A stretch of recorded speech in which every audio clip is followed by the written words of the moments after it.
The two of them were grimy, with tangled hair, bristling beards, and dirt rubbed into their skin. One was an older man with a perfect set of teeth. He was noticeably short, about 5.5 feet tall, and burly.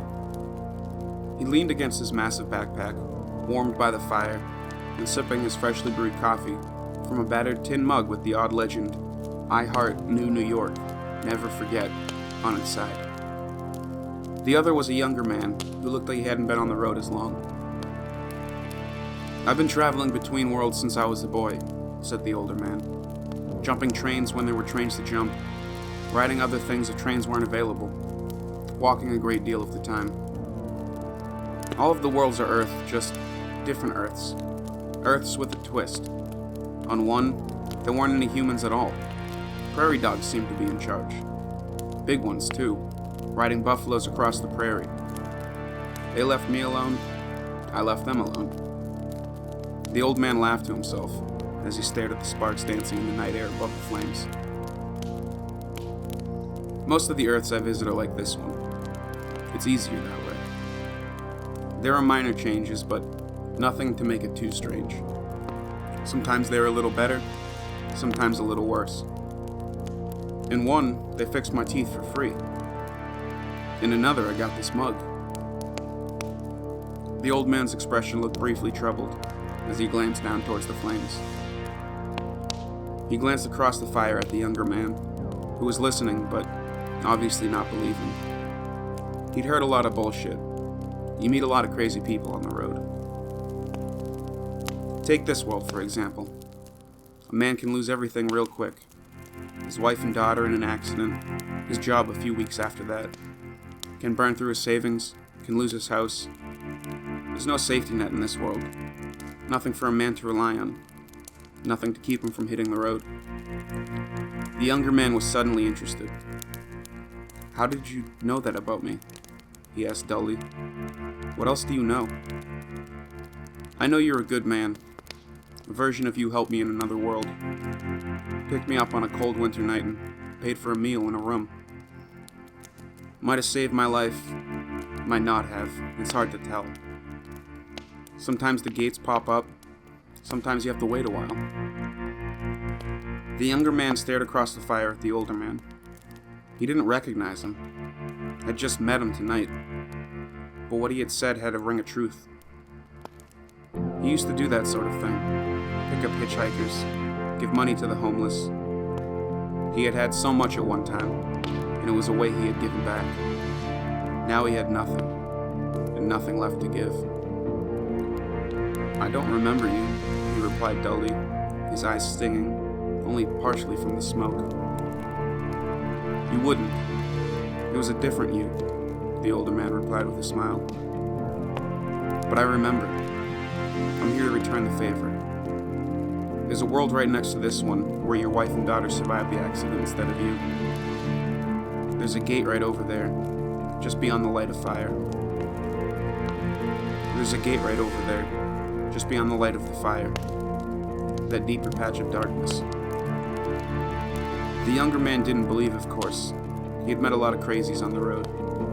But he turned to look anyway and saw it. A door-shaped shadow in the night. A floating gateway leading perhaps to somewhere different. Maybe something better. He turned back to the old man to see that both he and his pack had disappeared.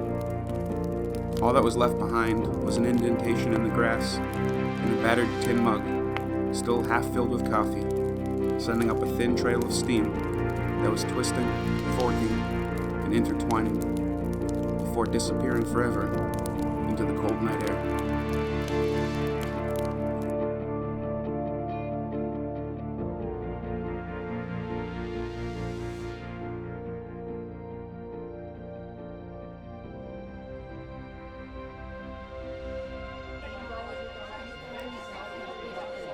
I'm an artist working in different mediums. One of the things I do is speed portraits at events.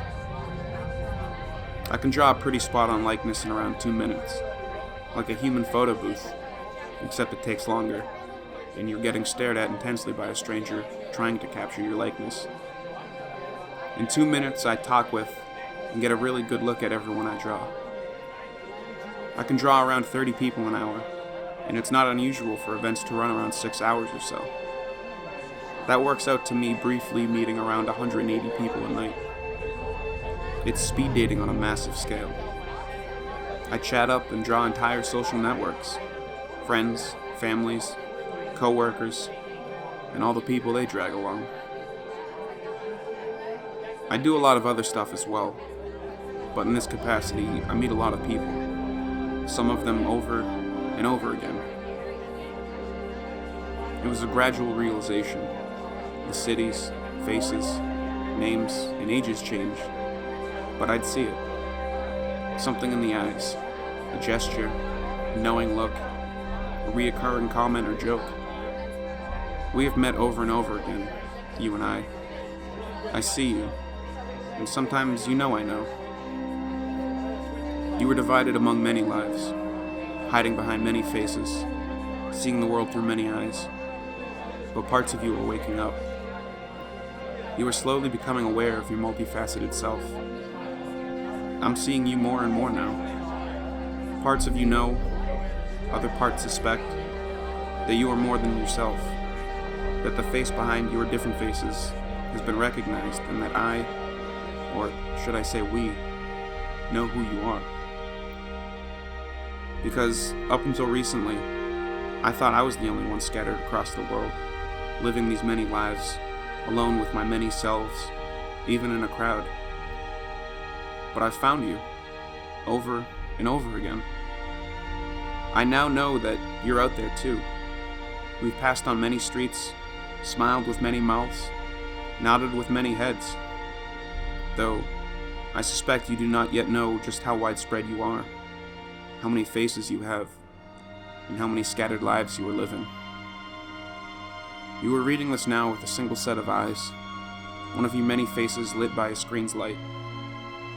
Different aspects of you shared the fact that you visit this site. Other versions of you have read this already, and have subtly directed you here again through unconscious connections you are only starting to become aware of. This is an olive branch, branching out, the first of many. A fraction of me is speaking to a fraction of you. I'll contact you in different ways as well. Stare deeply into the eyes that meet yours. Study the faces that you see. Look for reoccurring gestures. Listen for reoccurring comments or jokes. I can't tell you my name. I have so many. I simply am. Divided between bodies. Smiling with different faces in towns, cities, and counties all across the world. Reaching out with all these hands. For you.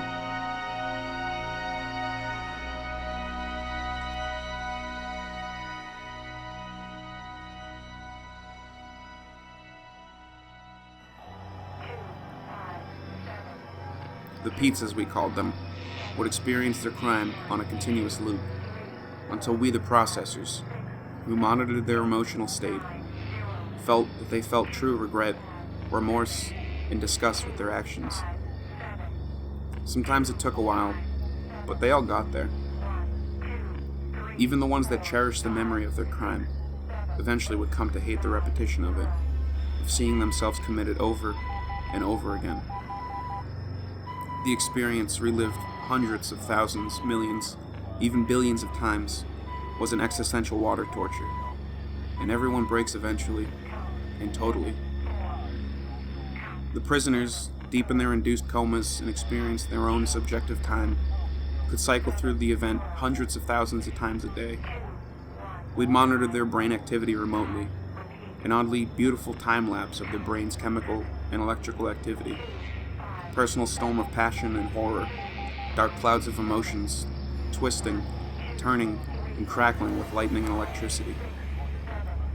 When we saw what we wanted, we'd bring them back. They were all different people upon their return, with ancient eyes and unlined faces, broken men and women haunted by their actions, reliving it still, in a sense, some having spent a subjective lifetime trapped in a continuous loop, repeating an event they had initially committed, now swept along as an unwilling passenger, forced to experience it, again and again and again. It was strange for me to look into their haunted and horrified eyes. I'd been in their heads, seen the inner workings of their minds, studied the subtle play of their emotions and memories churning along their synapses. Now, I was on the outside again, forced to communicate with them on this basic level in limited bandwidth. Exhaling sounds at each other, flapping lips, teeth and tongues. Us processors are a strange breed, and we get stranger over time. This subject was no different than the rest. Upon awaking from the induced coma, he burst into tears, sobbing uncontrollably, racked with pure and profoundly heartfelt horror at what he had done, and desperate relief to no longer be experiencing it. An assault, ending in homicide. I watched the simpler and less beautiful storm of emotions, micro-expressions, and moisture play across his face. Listened to his sobs and expressions of sincere regret for what he had done, and his relief that his torture had ended. "But it's not over," I replied. "You relived your crime 718,487,321 times before you showed true regret, disgust, and horror at your actions. Now it's time for the second half of your sentence. You're going to experience the crime the same number of times, from the perspective of your victim." I watched his eyes widen in dawning comprehension and horror as I reached for the switch that would put him back under. And then, with the flick of a finger, I once again summoned the storm.